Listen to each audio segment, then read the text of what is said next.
লাস্টে কি ভয়ঙ্কর জিনিস শুনে এলাম। আমি পাতানো দিদির পুরো ভিডিওটা লাইফে প্রথম, এই বোধহয় 1.5 বছর হয়েছে কি, আমার 26শে আগস্ট খুলেছিলাম তো চ্যানেলটা, তো 1.5 বছর হয়েছে কিনা গুনি নিয়ে, 1 বছরের ওপর হয়ে গেছে।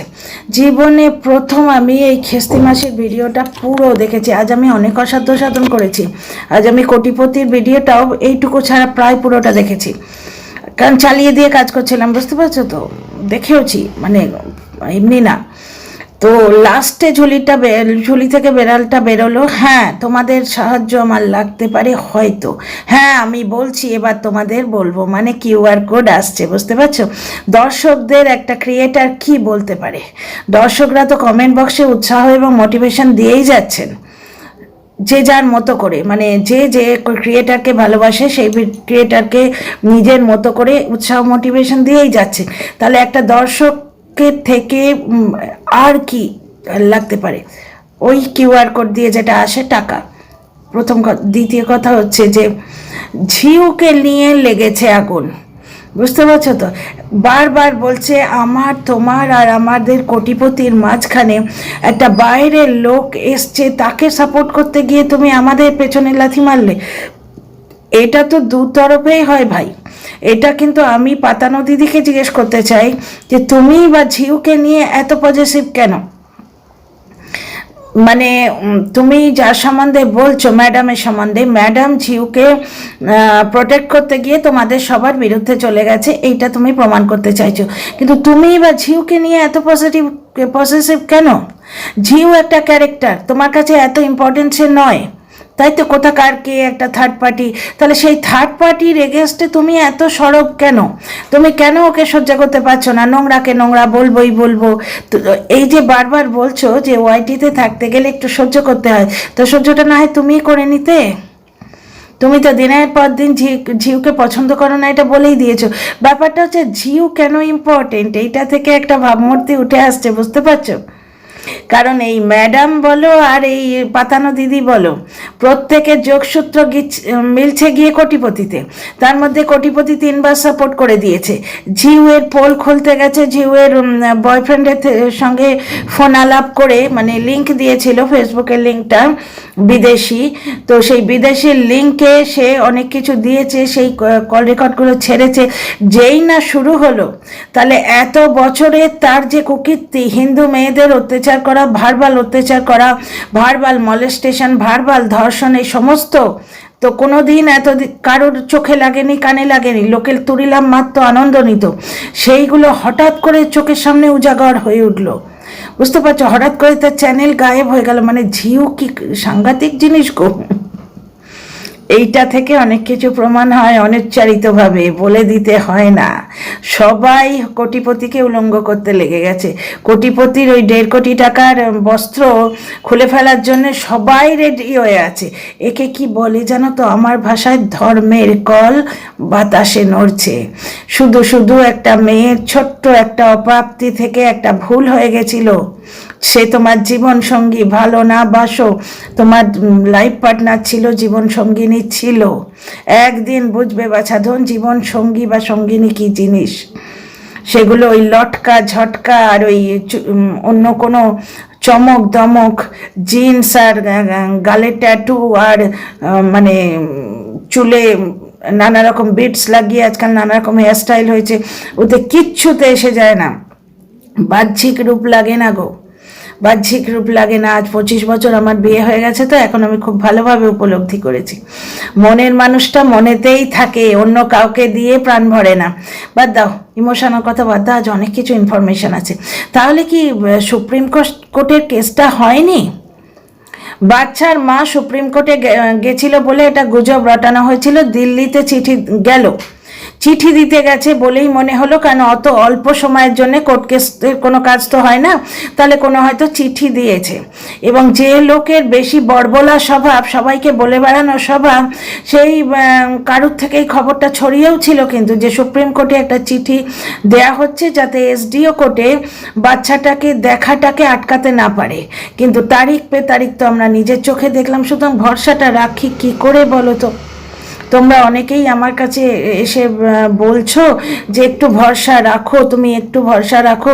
আমি যে বলি আমার পার্সোনাল মানে গ্রাজ বা শত্রুতা কারোর সাথে আছে কি? একজনকে ভালোবেসে বলি, একটি মেয়েকে ভালোবেসে বলি, তার যখন কোনো রকম উন্নতি হচ্ছে না, তখন শুধুমাত্র নিজের ফায়দার জন্য আমি তো চুপ করে থাকতে পারি না। চুপ করে থাকতে পারলে তো আমার তো ফায়দাই হতো।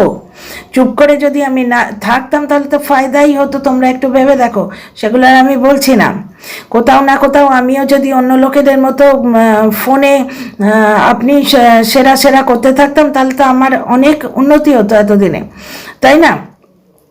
10,000 তো কমপ্লিট হয়ে যেত, কিন্তু সেটা আমি চাইনি কোনো দিনই।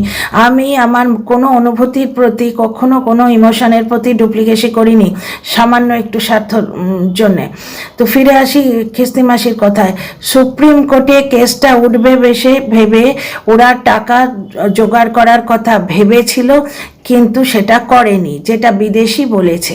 এবং আমি তখনই তোমাদের বলেছি সকালের ভিডিওটাতেই, টাকার ব্যাপার বড় সাংঘাতিক জিনিস, বুঝতে পারছো? উইদাউট প্রমাণ এভাবে বলা ঠিক নয়। এবার যার জন্যে বলেছে সঠিক জায়গায় লেগেছে, এবার তিনি হয়তো চাবিটি মেরেছেন, যার জন্যে ক্যামেরার সামনে আবার এসে চিৎকার করতে বসে গেছে। আর একটা জিনিস হচ্ছে, শুধু এমনি এমনি বলতে আসেনি, নিজেকে আবার উদ্ধারকের ভূমিকায় নামিয়ে কোটিপতির দর্শকদের মনে যেটুকু ইজ্জত কোটিপতির জন্য ছিল, বা সমবেদনা বা সহানুভূতি, কোটিপতি এই বাচ্চাটাকে সামনে করে দিয়ে, যে প্রথমে তো বাচ্চার ভালো মন্দ ভবিষ্যৎ ওসব ক্লিশে হয়ে গেছে, বলে বলে এই কথাগুলো ক্লিশে হয়ে গেছে। এখন ব্যাপারটা হচ্ছে, বাচ্চাটাকে কি তোমরা চাও না আমার কাছে রাখি? তাহলে এইখানে আর একটা পয়েন্ট ক্লিয়ার হয়ে যাচ্ছে। আচ্ছা, এই কথার আগে কমপ্লিট করে নি। এইখানে প্রচুর দর্শকের ইমোশন জুড়ে আছে, বুঝতে পারছো? সুতরাং বাচ্চা তার বাবার কাছে থাকবে, তোমরা কি চাও না? এটা একটা মারাত্মক শক্তিশাল ব্রহ্মাস্ত্র। এটা অনেক দর্শক সবে ঘুরতে শুরু করেছিল। কমিউনিটি পোস্ট আজও এসছে, একটু আগে তোমরা দেখেইছো, লাইভের সূচনা আমরা পেয়ে গেছি। সেই কমিউনিটি পোস্টের নিচে অনেক দর্শক ফিরে আসুন ম্যাডাম, বাচ্চাটার জন্য ফিরে আসুন, ফিরে আসুন, ফিরে আসুন লিখতে শুরু করে দিয়েছে। এইবার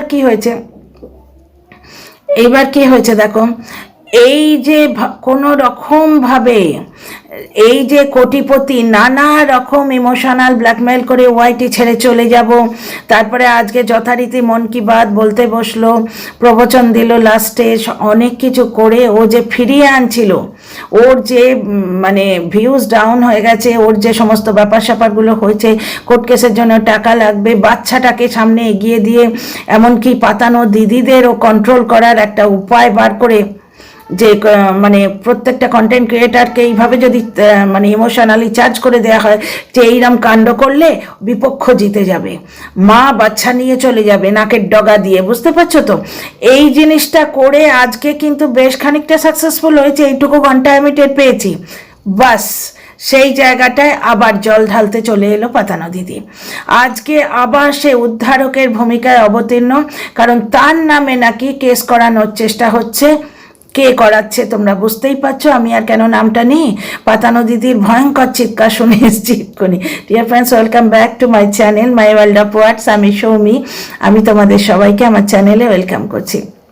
প্রচণ্ড ঠান্ডা তো, এই আঙুলগুলো কাজ করেছি তো, আঙুলগুলো কেমন একটা হচ্ছে, প্রচণ্ড ঠান্ডায় জলে হাত দেওয়া যাচ্ছে না। আমি অবশ্য গ্যাসে সেঁকে নিয়েছি খানিকটা।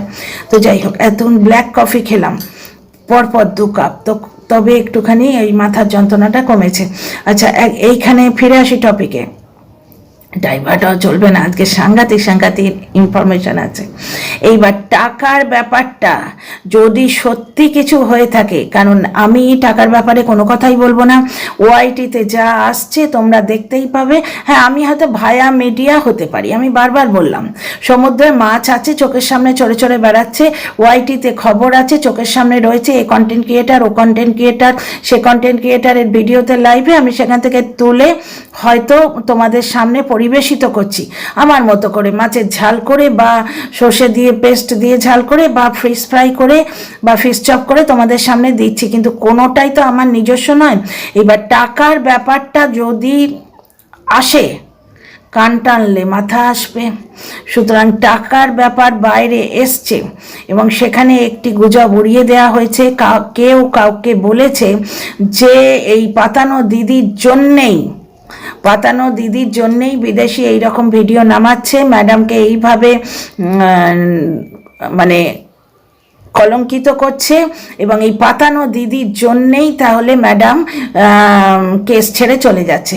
তাহলে আমি যেটা ভেবে মানে একানা কনভিন্সড হয়েছিলাম, ভাই 16 আনা নয়, কনভিন্সড হয়েছিলাম যে হয়তো সাংগঠনিক সিদ্ধান্তের জন্য উনি চলে যেতে বাধ্য হচ্ছেন। কিন্তু ওই এদের 5টা মাথার না 5 রকম কথা, এখান থেকে তো সত্যটা বেরিয়ে আসে। 5 মাথা 5টা মুখ দিয়ে 5 রকম কথা বলছে।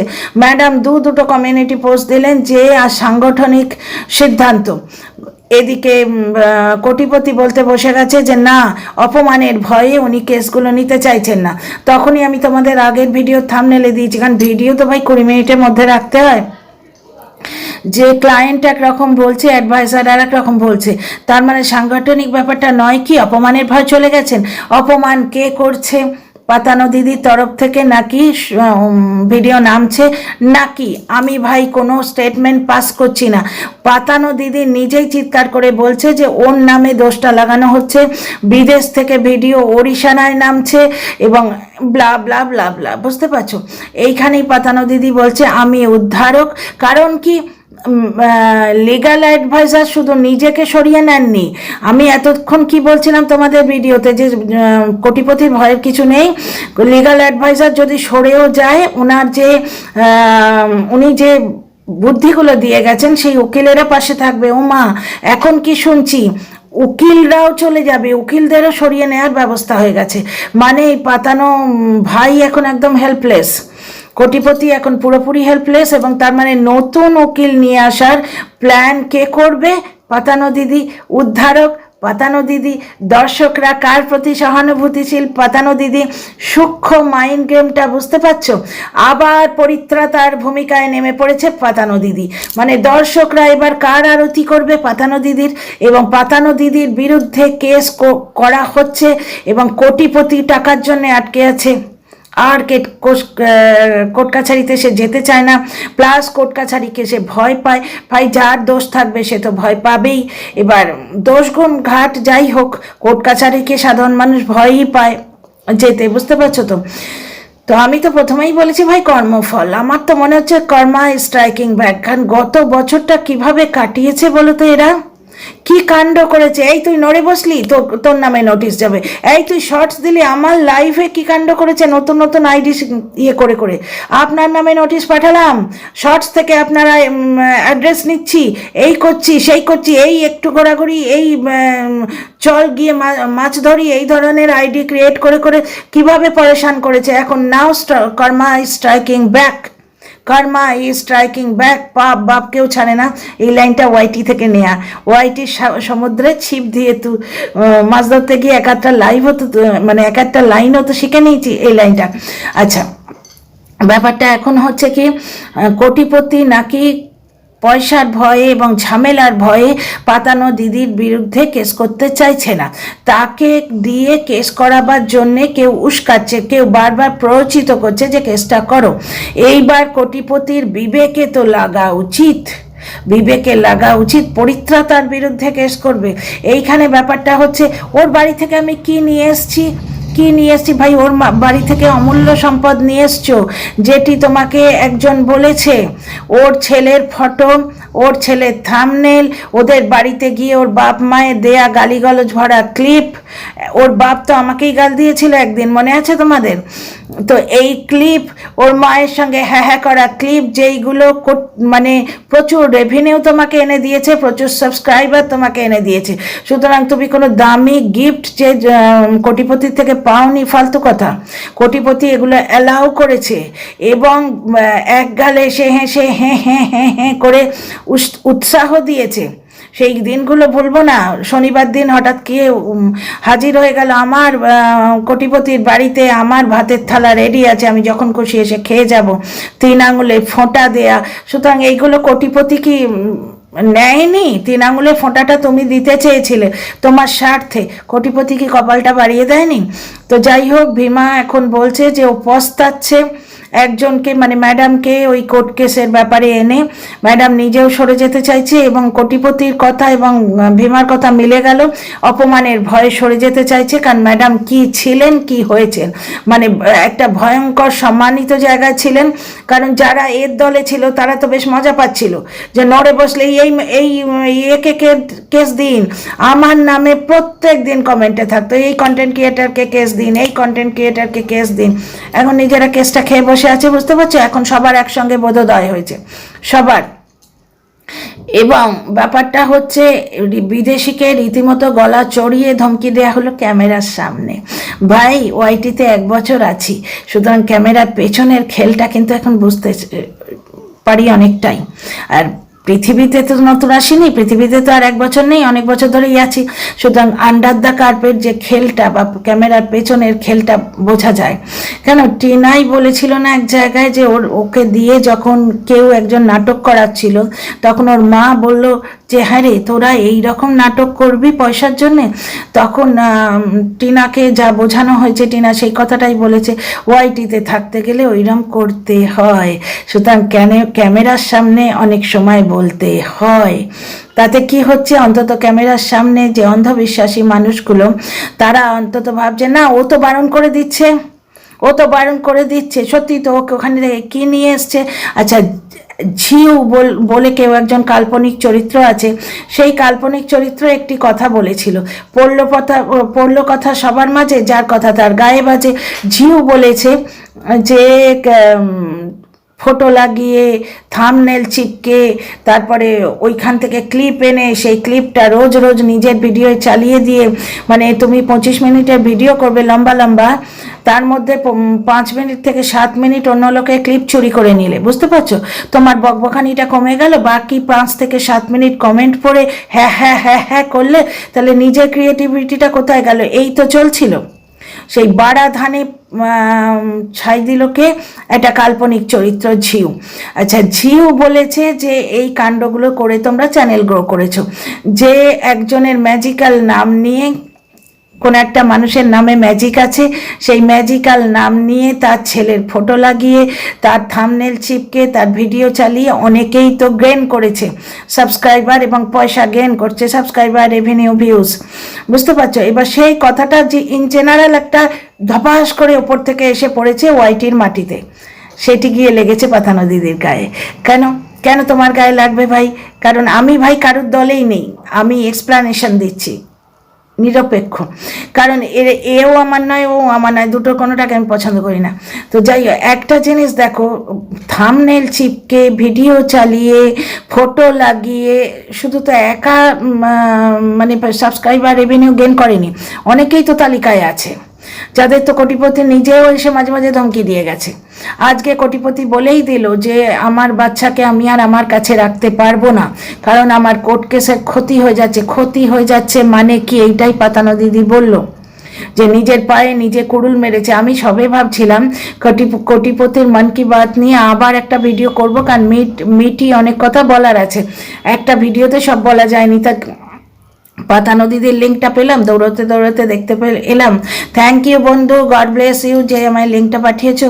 তো একটা জিনিস দেখো, এই যে পাতানো দিদিও সেই কথা বলছে যে কোটিপতি নিজের পায়ে কুড়ুল মেরেছে, নয় খুরহালি মে প্যার মার দিয়া। কারণ ঝিউকে সবাই মিলে সাপোর্ট করতে কেন আসছে, এটা এও যেমন বুঝতে পারছে না, আমরা কেউই কিন্তু বুঝতে পারছি না, কেউই বুঝতে পারছি না যে এই কাল্পনিক চরিত্রটা, এদের সাজানো গোছানো খেলা, এরা বেশ জাঁকিয়ে বসেছিল, একে কেস দেবো তোকে, তুলে আনবো তোকে, ওই করবো, বেশ জাঁকিয়ে বসেছিল, বুঝলে? তার মাঝখানে এই ঝিউ এসে রঙ্গে ভঙ্গ দিল কি করে? ঝিউটা কে? সে এত শক্তিশালী কেন? কারণ এখানে পাতানো দিদির কথা এবং এই জায়গাটা আমারও কথা পাতানো দিদির সাথে মিলছে। পাতানো দিদির পয়েন্টটা আমি মানছি, সেটা হচ্ছে যে কোটিপতি নিজের পায়ে নিজে কুড়ুল মেরেছে। ও 3-3টে ভিডিওতে এসে তাকে সাপোর্ট করেছে এবং তার কথা বললেই তেলে বেগুনে ঝলে উঠেছে এবং সেই কাল্পনিক চরিত্রটিকে সাপোর্ট করতে মহাশক্তিশালী একজন নেমে পড়েছেন এবং সেই পাতানো চরিত্রের সম্বন্ধে কিছু বললেই কারোর চ্যানেল উড়ে যাচ্ছে এবং আজকে পাতানো দিদি গাঁক গাঁক করে তারস্বরে চিৎকার করে বলল যে ওর জন্যেই সব গন্ডগোল, ওর জন্যেই এর বিরুদ্ধে ম্যাডাম চলে গেছে। ভাই ম্যাডামও কিন্তু এটা কাল্পনিক চরিত্র, আমার কোনো বাস্তব ম্যাডাম নেই, হ্যাঁ ঠিক আছে। এবার এর বিরুদ্ধে চলে গেছে, কমিউনিটি পোস্টের পর পোস্ট, লাইভে গিয়ে গাঁগা করে চিৎকার করা, যেটা ভীমা করে। তো এইরকম ম্যাডামও বেশ কয়েকটা লাইভ করেছেন এর বিরুদ্ধে, ওর বিরুদ্ধে। সে ভীমার বক্তব্য হচ্ছে এই সব হয়েছে ঝিউয়ের জন্যে। ঝিউটাকে তোমরা জিজ্ঞেস করো না, কিন্তু ওটা একটা কাল্পনিক চরিত্র। ওয়াইটিতে তো অনেকে অনেক গল্প লেখে, কাল্পনিক চরিত্র থাকে না, ঝিউ আমারও একটা কাল্পনিক চরিত্র। এবার এই সেই ঝিউ কে, সে থার্ড পার্সন, এইটা বলছে পাতানো দিদি। কিন্তু এখানে একটা কথা, পাতানো দিদিরই বা এত কি খন্নাস মানে হচ্ছে খন্নাস হচ্ছে হিন্দি কথা, মানে এত কি ভয়ঙ্কর রাগ।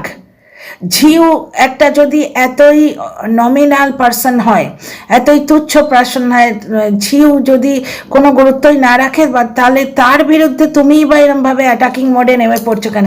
নোংরাকে নোংরা বলবো, তার বয়ফ্রেন্ড অমুক, তার বয়ফ্রেন্ড অমুক। দলের মধ্যে যখন দেখছো একটা ক্লেশ সৃষ্টি হওয়ার চেষ্টা করছে, তখন ঝিউকে বাবা বাদি দিতে। তাছাড়া ঝিউকে সাপোর্ট করে কোটিপতি ভিডিও করেছে, এইবার সবাই সমস্যারে পাঁজি দেখে কোটিপতিকে তার ভুল দেখাতে নেমে পড়েছে, সবগুলো হচ্ছে। এইবার কোথাও থেকে ম্যাডাম, কাল্পনিক ম্যাডাম, যে কোথাও থেকে একটা আইডিয়া আসছে যে এই পাতানো দিদির জন্যেই নাকি তিনি সরে গেছেন, কারণ পাতানো দিদি দর্শকদের বিরুদ্ধে করে দিচ্ছে, দর্শকরা পচা টমেটো পচা ডিম কথার মাধ্যমে ছুঁড়ে মারছে। সুতরাং মা কি ছিলেন, কি হয়েছেন, সেটা তো পাতানো দিদি নিজেই বলছে। মানে সম্মানের আসনটা থেকে উনি বেশ ভালোভাবে নড়ে গেছেন, বুঝতে পারছো? সম্মানের আসনটা থেকে মানে ওনার সিংহাসনটা টলে গেছে, যেটা ম্যাডাম আমার কাল্পনিক চরিত্র, ম্যাডাম সহ্য করতে পারছে না। ওনার সম্মানে লাগছে, ইগোতে লাগছে, মানে লাগছে, বুঝতে পারছো? হাই পোস্টের মানুষ, ওনার মানে লাগছে। সবাই বেশ ওনাকে ধরেই নিয়েছিল ধর্তাকর্তা বিধাতা। এখানে তো বলছে পাঠানো দিদি যে তুমি এক মুহূর্তে উদ্ধার করো, পরের মুহূর্তে এমন পাকে ফেলে দাও যে তার এই মুহূর্তে আর উদ্ধার হওয়ার কোনো জায়গা নেই। এবার যাই হোক, পরিত্রাতা সেই পাঠানো দিদি সেই নতুন উকিল ধরে আনবে। তুমি যদি নাই থাকো তাহলে আমরা নতুন উকিল ধরে আনবো, মানে আমরা। পাতানো দিদি কিন্তু এক পক্ষে বলছে, আমার কথায় কোনো ভিডিও নামেনি, আবার এক পক্ষে আমরা। ভাই হু ইজ আমরা? হ্যাঁ, তুমি স্বতন্ত্র, তার মানে নও। এবার তোমার দলের লোক কি তোমার কথা শুনবে? সেটা তো প্রমাণ সাপেক্ষ। দল থাকলেই তখন মনে হয় বা দলবাজি হচ্ছে, গ্রুপবাজি তো ভয়ঙ্কর হচ্ছে। তাহলে আমার ওই যে একানা বিশ্বাস হয়েছিল যে হয়তো সাংগঠনিক সিদ্ধান্ত, তারপর লেপের মধ্যে কাঁপতে কাঁপতে আদানা সন্দেহ হচ্ছিল যে না, তাহলে ক্লায়েন্ট যখন বলছে অপমানের ভয় সরে গেছে, তাহলে সেটাই কি সত্যি? পাতানো দিদি তো সেইটাকেই সত্যি করে দিল, আর সুপ্রিম কোর্ট অবধি যাওয়াই হয়নি, তাহলে পয়সা তোলার প্রয়োজনও হয়নি। তবে লাস্টে ঝুলি থেকে বেড়ালটা বেরিয়ে পড়লো যে এইবার আমি তোমাদের কাছে আসবো। এই ভিডিওতে এইটুকুই, কারণ অলরেডি অনেকটা টাইম হয়ে গেছে। ভালো লাগলে সাবস্ক্রাইব করে পাশে থেকো, কমেন্ট বক্সে নিজেদের মতামত লিখো। See you in the next video.